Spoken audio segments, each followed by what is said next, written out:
একটা স্বপ্ন পূরণ হতে চলেছে নারী দলের বর্তমান অধিনায়ক আফিদা খন্দকার আর শাহেদা আক্তার রিপার। প্রধান উপদেষ্টা ডক্টর মোহাম্মদ ইউনুসের সফর সঙ্গী হতে পারার মতো বড় এক ক্ষণের সাক্ষী হতে যাচ্ছেন সাবজয়ী এই দুই ফুটবলার। সে লক্ষ্যেই ওদের গন্তব্য কাতারের দোহায় বসতে যাওয়া আর্থনা শীর্ষ সম্মেলন।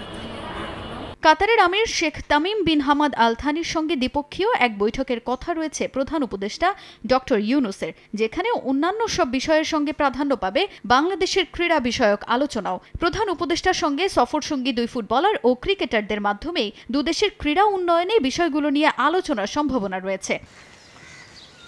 সাবজয়ের কৃতিত্ব হিসেবেই ডক্টর ইউনুসের সফর সঙ্গী হওয়ার সুযোগ হয়েছে আফিদা রিপাদের, যে সফর ঘিরে রোমাঞ্চিত তারা। কাতারের সঙ্গে ফুটবলীয় সম্পর্ক উন্নয়নে বেশ কিছু পরিকল্পনা সাজিয়েছেন লাল সবুজের প্রতিনিধিরা। ফুটবলে বাংলাদেশের চেয়ে উন্নত দেশটির কাছ থেকে উন্নত সুযোগ সুবিধা সহ ক্যাম্পের সুব্যবস্থারও দাবি জানাবেন বলে জানান আফিদা রিপারা। কাতারের ফুটবলারদের সঙ্গে দেখা করা ছাড়াও তাদের সঙ্গে ফ্রেন্ডলি ম্যাচ খেলার বন্দোবস্ত করতেও অনুরোধ করবেন আফিদারা। আমাদের ফুটবলটাকে কিভাবে ওখানে তুলে ধরবো, আমাদের ফুটবলটাকে কিভাবে ওখানে গিয়ে আমরা ভালো করতে পারবো, যে আমাদের তো তেমন ফ্যাসিলিটিস এখানে আমরা পাই না। যদি আমরা ওখানে গিয়ে ক্যাম্প করার সুযোগ পাই, তো এইটাই হচ্ছে আমাদের মেন উদ্দেশ্য থাকবে, ওই দেশের যে ফুটবলার বা হচ্ছে যারা আছে তাদের সাথে আমাদের দেখা করাবে।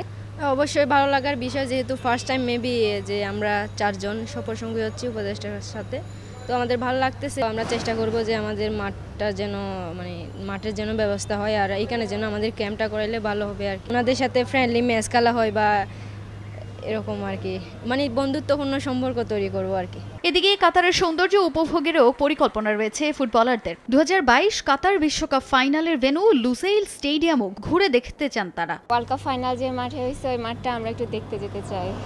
অবশ্যই ভালো লাগবে, কারণ ওরাও ফুটবলার আমরাও ফুটবলার, তো একসাথে হলে খুবই ভালো লাগবে, পরিচিত হলে আরও ভালো লাগবে।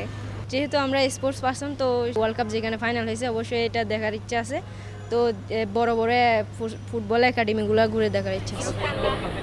প্রথমবারের মতো প্রধান উপদেষ্টার সঙ্গে সফর সঙ্গী হয়ে দেশের খেলাধুলাকে আরও ভালো পর্যায়ে নিয়ে যাওয়ার প্রত্যয় সাবজয়ী ফুটবলারদের। তাজিন খন্দকার, সময় সংবাদ, ঢাকা।